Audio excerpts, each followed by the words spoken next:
할렐루야. 네. 오늘 마태복음 12장에 있는 말씀 가지고 너희가 알았더라면 이란 제목으로 함께 말씀을 나누고자 합니다. 예수님께서 전도하러 다니시던 중에 안식일이었는데도 불구하고 밀밭 사이로 지나가시는 일이 생겼습니다. 그랬더니 이 제자들이 밀밭 사이로 갈 때 몹시 배가 고팠던 모양이에요. 그래가지고 이삭을 잘라가지고 비벼서 먹었습니다. 옛날에 저도 이렇게 쌀을 이렇게 좀 씹어 먹어본 게 있어요. 계속 씹으면은 구수한 맛이, 생쌀도 계속 씹으면은 그런 맛이 나거든요. 그래서 아마도 제자들이 이 밀 이삭을 잘라서 먹었던 것입니다. 그런데 그 모습을 누가 봤느냐 하면 바리새인들이 보았습니다. 바리새인들은 어떤 사람이에요? 율법을 철저히 지키는 사람들이죠. 그 율법 속에는 뭐도 있느냐? 안식일도 있습니다. 안식일에는 어때요? 요즘으로 하면 토요일인데 안식일에는 일을 해도 안 되고 노동을 해도 안 되고 수고를 해도 안 되고 교회 그들이 말하는 회당 예배드리러 가는 그곳에 오가는 거 외에 어떤 노동이나 일을 하거나 하면 안 되는 거예요. 그런데 밀밭 사이로 가셨다는 이 말씀을 보면 안식일에 아마도 예수님께서 제자들과 함께 안식일에 회당에 들어가기 위해서, 회당에 모여 예배를 드리잖아요. 그래서 그 회당에 들어가기 위해서 아마 가시던 길이었던 것 같습니다. 왜냐하면 그거 아니면 예배 드리러 가는 것이 아니면 안식일에 이렇게 다니면 안 되거든요. 왜냐하면 그것도 노동이잖아요. 그런데 아침을 안 먹었는지 어쨌는지 모르겠지만 이삭을 잘라 먹었습니다. 바리새인들이 그것을 보고 예수님께 묻는 거예요. 당신의 제자들이 안식일에 하지 못할 일을 하나이다. 그들이 한 일은 뭐냐 하면 뭐 한 거예요? 안식일에 이삭을 비벼 먹은 것밖에 없는 거예요. 뭐해서? 배가 고파서. 하지만 이것까지도 뭐라고 본 거예요? 안식일을 범하는 것으로, 노동하는 것으로 그들이 본 것입니다. 그때 예수님께서 그런 말씀을 하시죠. 다윗이 자기와 그 함께한 자들이 시장할 때에 한 일을 읽어보지 못했느냐. 이 다윗과 그 종자들이요 사울에게 쫓겨서 도망을 가거든요. 도망을 가다가 하나님의 성전이 있는 곳에 가서 가게 됩니다. 제사장한테 그때 아마 칼을 구하는데 아마 골리앗의 창을 가지고 갔던 것 같아요. 그리고 그들이 배고파가지고 먹을 걸 구하는데 먹을 게 없는 거예요. 근데 먹을 거라고 뭐밖에 없느냐? 하나님 앞에 그 성소 안에 놓았던 진설병, 하나님 앞에 드린 진설병, 그거밖에 남은 게 없는 거, 그거 뺀 거밖에 없는 거죠. 근데 이 진설병은 누구만 먹어야 되느냐 하면 여러분 제사장들만 먹어야 되는 것입니다. 그럼에도 불구하고 하나님의 전에 들어가서 제사장 외에는 먹지 못하는 그 진설병은 다윗과 그의 종자들이 함께 먹었다는 거예요. 또 율법에도 안식일에 제사장들이 성전 안에서 안식을 범하여도 죄가 없다라고 기록되어져 있습니다. 그러니까 일을 하거나 뭔가를 해도 하나님의 성전에서 일을 하면 그게 제사장들이 일을 하면 그건 죄가 아니었다는 거예요. 그러면서 예수님께서 그들을 책망하시는 것입니다. 성전보다 더 큰 이가 여기 있다. 이렇게 말씀하세요. 이번 이 12장의 말씀 외에 다른 곳에 보면 그런 말씀도 있습니다. 왜 당신의 이 앞에 우리 아마 나눴을 거예요. 세례 요한의 제자들은 금식하는데 왜 당신의 제자들은 금식하지 않습니까? 근데 예수님께서 뭐라고 말씀하세요? 신랑과 함께 있을 때 어떻게 금식할 수 있느냐? 여러분 결혼을 하게 되면요, 그들은 정해진 절기에 금식을 하죠. 그런데 결혼을 하게 되면 금식을 하는 기간이라 할지라도 뭐 했느냐? 금식을 안 했어요. 왜? 이 혼인잔치의 잔치행을 깨면 안 되잖아요. 그러니까 금식하지 않고 그와 함께 잔치를 벌였습니다. 그처럼 신랑과 함께 있을 때 금식할 수 있느냐? 그러나 신랑을 빼앗길 때가 오나니 그때는 금식할 것이다. 예수님께서 잡히셔서 십자가에 달리시는 사건을 말씀하신 것이라고 볼 수 있죠. 그래서 오늘 여러분 뭐라고 말씀하세요? 성전보다 더 큰 이가 여기 있다는 거예요. 성전에서 율법을 범해도 안식일을 범해도 그게 죄가 아닌데 하물며 성전보다 더 큰 이가 여기 있는데 이들이 안식일을 범한다고 그것이 안식일을 범한 것이 되고 죄겠느냐는 것입니다. 그러니까 뭐든지요, 법이라고 하는, 율법도 법이죠.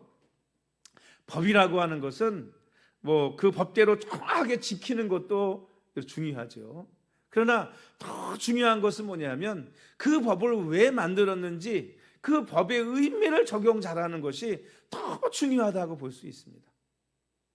그렇잖아요?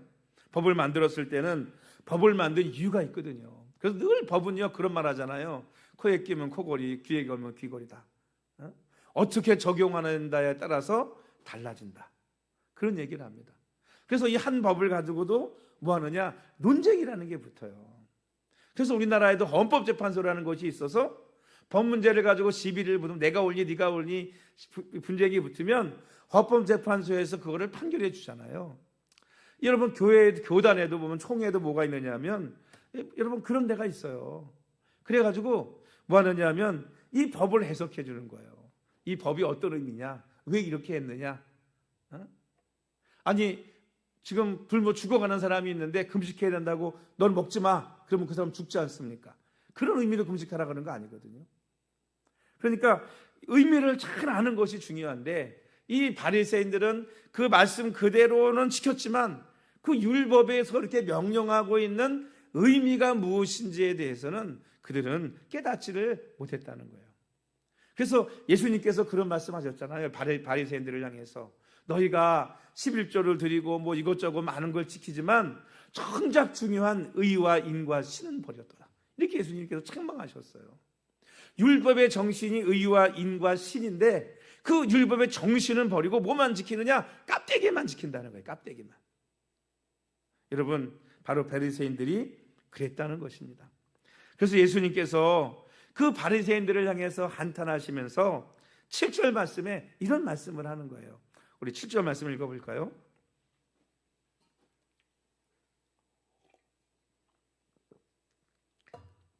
시작. 나는 자비를 원하고 제사를 원하지 아니하노라 하신 뜻을 너희가 알았더라면 무지한 자를 정죄하지 아니하였느니라. 하나님은 자비를 원하고 제사를 원하지 않는다. 이 뜻만 알았어도 너희가 죄 없는 사람을 죄 있다라고 이야기하지 않을 것이라는 거예요. 여러분 여기에 너무나 중요한 포인트가 있습니다. 뭘 알았더라면, 뜻을 너희가 알았더라면, 하나님의 뜻이 무엇인지 너희가 알았더라면. 그래서 여러분 아는 게 굉장히 중요한 거예요. 여러분 인생을 살면서도 이게 안다는 게 굉장히 중요합니다. 알지 못하면 늘 뭐 하느냐? 실패하는 거예요. 잘못되게 하는 것입니다. 오늘 목사님 세 분이서 같이 식사를 했습니다. 한 목사님이 이번에 스타렉스를 헌차를 벌이고 스타렉스를 구입하셨어요. 근데 옛날에 우리 교회에 스타렉스가 있었잖아요. 저 좋은 스타렉스 안에가 이렇게 좀 이렇게 겨자색으로 돼 있고 했던 딱 똑같은 차예요. 똑같은 11년식, 똑같은 모델 등급, 옵션도 똑같아요. 보니까 옵션도 똑같아. 우리보다 하나 더 있는 거 자동문. 물론 이제 뭐 순정이 아니고 사제로 다른 자동문도 있어요. 그래서 오늘 타보니까 뭐 키로수는 20만 킬로 넘었는데 그래도 깨끗하게 관리가 돼가지고 뭐 차 실내도 깨끗하고 차 잘 나가고 좋더라고요. 근데 이제 디젤이다고 오래된 차다 보니까 뭐 검사 받으면 매연 검사에서는 안 걸린다고는 하는데 시동 걸고 서 있으면은요 이게 매연 냄새가 나요. 그래서 목사님이 한 분이 그러시는 거예요. 여기다 계속 몇 번 그냥 그 있잖아요. 기름 넣을 때 같이 넣는 첨가제 있잖아요. 그거를 넣어야 되겠다고 말씀하시는 거예요. 그래서 제가 그랬어요. 목사님, 동네에서 탈 때 넣지 마시고요. 장거리 탈 때 넣으세요. 제가 그랬어요. 그랬더니 왜 그러냐요? 뒤에 있는 분도 왜 그러냐는 거예요.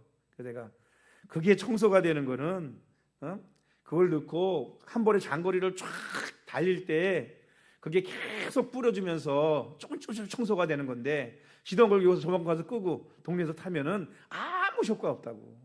그냥 뭐 조용해지고 곧 잠깐은 매연이 들라올 수 있겠지만은 그 안에 청소되는 효과가 없다. 그래서 이 첨가제가 효능이 있냐 없냐 검사할 때도 한 번 집어넣고는 600km씩 탄다고 한 번에. 그리고 나서 엔진 안에 보는 거라고. 그랬더니 아 그래? 역시 조 목사님한테 물어봐야 돼. 그렇게 얘기를 하는 거예요.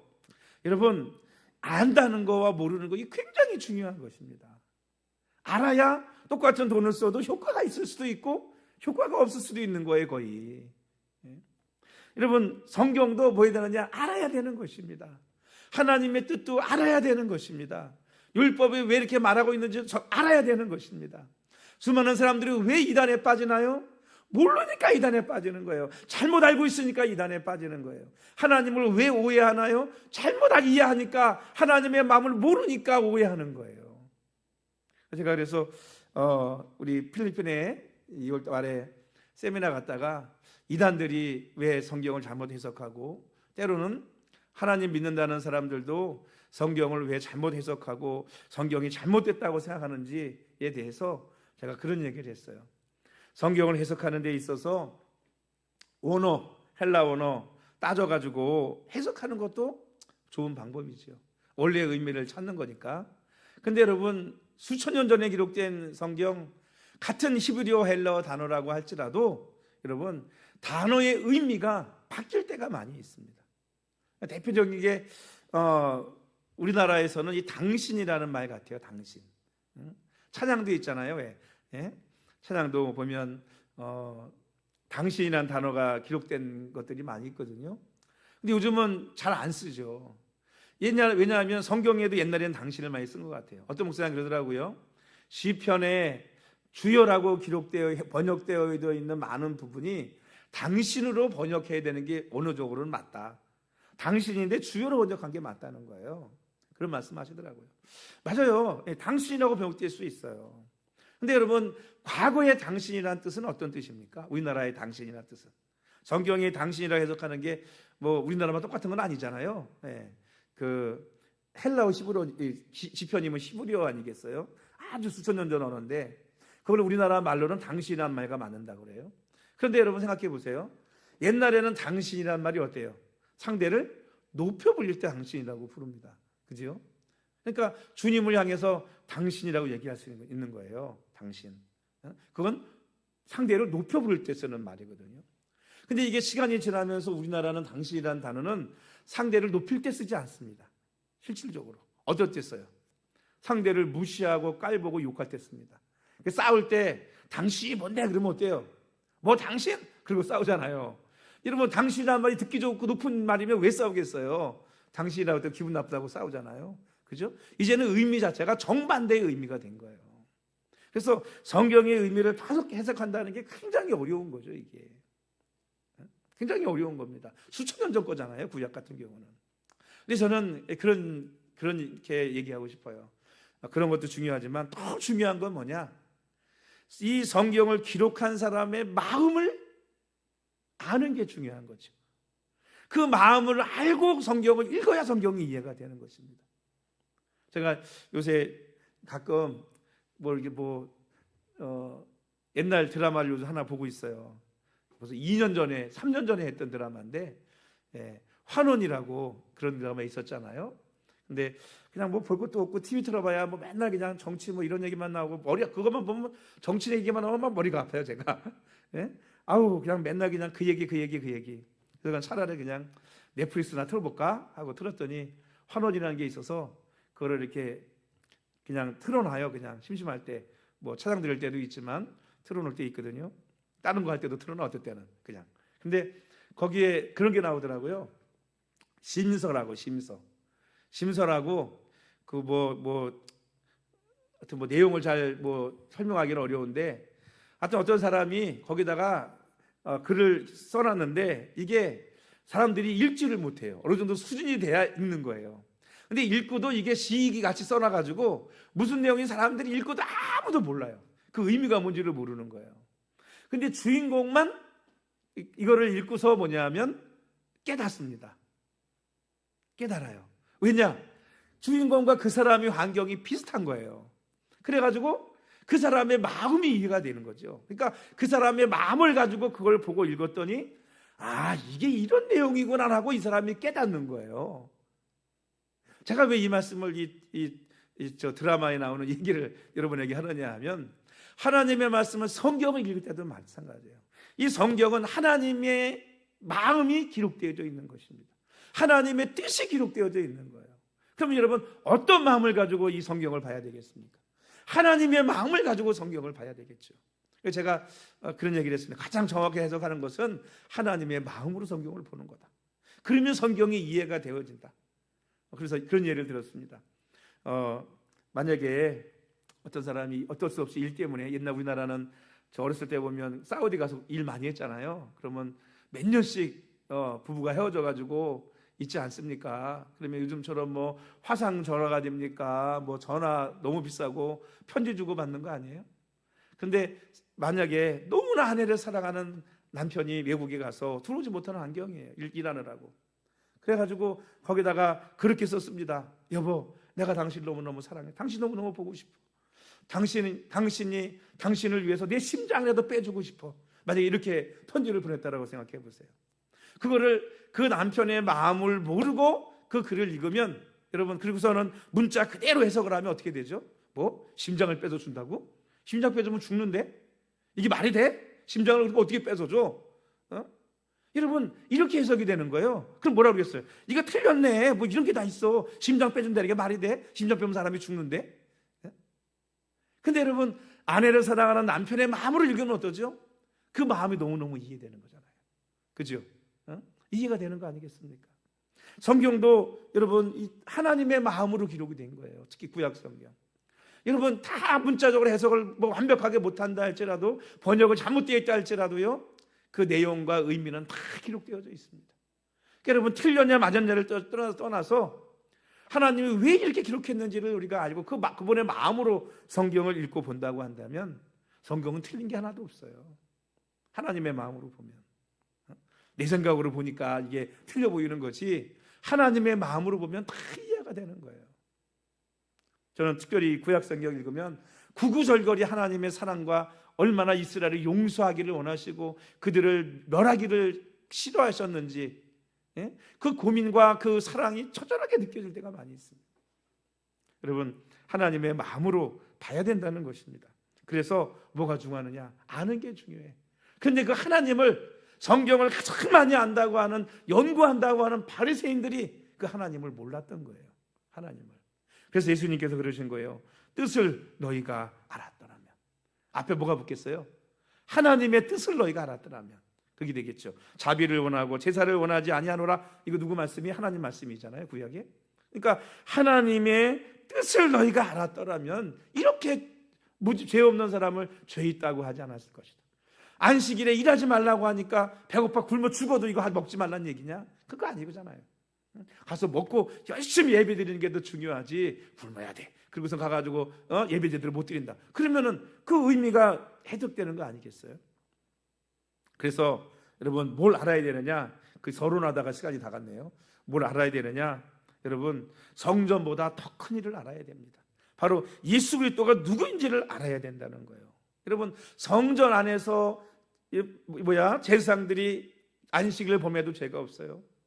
성전 안에서 다윗과 그 수종들이 진설병을 먹었어도 죄가 없어요. 그거 책망하지 않았어요. 제사장들도 먹으라고 줬습니다. 그런데 그 성전보다 더 크신 하나님, 성전을 만드신 하나님, 천지 만물을 창조하신 하나님, 그 예수님께서 그들과 함께 있습니다. 성전보다 더 큰 이가 있는데 예수님과 함께 있을 때 그들이 이삭을 비워 먹는 것이 어찌 죄가 될 수 있겠느냐는 거예요. 앞에 있는 말씀을 따르면 신랑이 함께 있을 때 어찌 그 친구들이 굶을 수 있겠습니까? 그렇잖아요. 그래서 마지막 절 말씀이 뭐예요? 인자는 안식일에도 주인입니다. 예수님은 율법을, 구약을 완성하러 오셨습니다. 예수님 안에서 구약의 모든 율법들은 완성이 된 거예요. 이제는 옛 언약이 아니라 새 언약이죠. 그리고 우리는 분명히 알아야 됩니다. 성전보다 더 크니, 천지 만물을 창조하시니, 우리를 구원하러 이 땅에 오시니, 우리를 위해 십자가에 죽었다 부활하신 그분을 우리가 확실히 알아야 됩니다. 안식일의 주인이신 예수 그리스도를 확실히 알아야 된다는 거예요. 그걸 알지 못하는 것이 불행이고, 그걸 알지 못하니까 이런 잘못된 이야기를 하는 것입니다. 여러분, 성전보다 더 크신 주님, 안식일의 주인인 예수님, 그분을 확실하게 알 수 있는 그런 저와 여러분이 되기를 주의 이름으로 축원합니다. 두 번째는 뭘 알아야 될까요? 주님의 뜻이 무엇인지를 알아야 되지 않겠습니까? 하나님의 뜻이 무엇인지를 알아야 되지 않겠습니까? 하나님은 자비를 원하고 제사를 원하지 않는다고 하셨습니다. 이게 하나님의 뜻이에요. 이것이 안식일의 주인 되신 예수님의 뜻입니다. 이것이 바로 독생자께서 희생시켜가지고 사람을 살리시는 하나님의 자비라고 하는 것입니다. 제사의 의식보다 하나님 아는 것을 더 원하시고, 하나님의 뜻을 깨닫고 행하기를 원하시는 분이 바로 하나님이신 줄로 믿습니다. 여러분, 주님의 뜻이 무엇인지 우리는 알아야 됩니다. 그래야 바른 예배를 하나님 앞에 드릴 수 있는 줄로 믿습니다. 마지막 세 번째가 뭐냐면 안식일의 뜻을 알아야 돼요. 안식일의 뜻. 여러분, 하나님께서 인간에게 안식일을 주시고 지키라고 하신 거 무슨 뜻이겠습니까? 인간이 안식을 위해서 있습니까? 안식일이 사람을 위해서 있습니까? 일주일 내내 일만 하면 너무 힘드니까 일주일의 하루는, 마지막 날은 모든 일을 노동을 쉬고 하나님을 예배하고 하나님 안에서 회복과 치유를 누리라고 하는 거 아니겠습니까? 배고파서 밥을 먹는 것이 그게 어찌 안식일을 범하는 것이고 그게 어찌 노동이라고 볼 수 있겠습니까? 그래서 안식일은 모든 사람을 위해 있는 것이지, 하나님께서 우리를 축복하시려고 있는 것이지, 우리를 옥죄고 묶어서 괴롭게 하고 힘들게 하려고 주신 것이 안식일이 아니라는 거예요. 그래서 안식일은 누구를 위해 있다? 사람을 위해서 있다. 사람이 안식일을 위해 있는 것이 아니라는 것입니다. 더욱이 안식일에 예수님께서 병자를 고쳐주셨거든요. 사람들이 그러는 거예요. 안식일에 병 고치는 것이 맞습니까? 그들은요, 안식일의 의미를 모르는 거예요. 안식일에 악을 행하는 것보다 뭘 행해야 돼요? 선을 행해야죠. 자신들은요, 안식일이라 할지라도 웅덩이에 양이 빠져 죽어가면요, 안식일도 그 생명을 살려고 끄집어냅니다. 왜? 자기 재산에 손해가 생기잖아요. 끄집어낸다고. 근데 여러분, 이 사람이 뭐보다 귀해요? 이 양보다 귀하지. 양보다 귀하지 않겠습니까? 양도 곤전했는데 하물며 사람을 살리는 일을 어찌 안식일을 범하는 것이라고 할 수 있겠습니까? 안식일에 세상 일을 하지 말고, 세상 것 때문에 노동하려고 하지 말고 주님 안에 쉬라는 거예요. 그리고 선을 행하고 봉사하고 하나님 예배하고 교제하고 섬기라는 거예요. 그것이 바로 회복과 치유죠. 인간을 위해서 하나님께서 안식일을 주신 것입니다. 그럼에도 불구하고 그들은 뭐 했느냐? 몰랐어요. 특별히 바리새인들은 끝까지 몰랐습니다. 그래서 안식일에 병자를 고치는 모습을 보고 그들이 한 일이 뭔지 아세요? 아, 내가 그럼 성경을 잘못 알았네, 하나님의 뜻을 잘못 알았네, 내가 바로 알아야 되겠다 라고 한 것이 아니고, 안식일을 범한다는 이유로 바리새인들이 모여서 예수님을 어떻게 죽일까 의논하기 시작을 했다는 거예요. 그러니까 여러분, 요즘도 안식일을 지키는 교회들이 있잖아요. 여러분, 안식일을 지키는 교회는 다 100% 이단입니다. 토요일날 예배 드리는 교회가 이단이라고 하는 게 아니에요. 안식일을 지키는 교회가 이단이에요. 주일 성수가 가장 기본이 되는 중요한 것이죠. 그러나 여러분, 토요일도 청년부 예배, 학생부 예배 모일 수 있고 주일학교 예배 드릴 수 있습니다. 모여가지고 다른 예배 드릴 수 있어요. 그러나 그거를 안식일로 지킨다면 그건 잘못된 거죠. 여러분, 왜요? 초대교회부터 교회는 왜 여러분 주일날 안 쉬고 첫날 예배를 드렸어요? 부활 때문입니다. 예수님의 부활 때문에 예수님의 부활을 기념해서 안 쉬고 첫날 예배를 드렸습니다. 그럼 왜 우리는 안식일을 지키지 않을까요? 예수님께서 안식일의 주인이라고 다 완성하셨다고도 말씀하셨지만 안식일은 아까 말씀드린 옛 언약이고 율법이에요.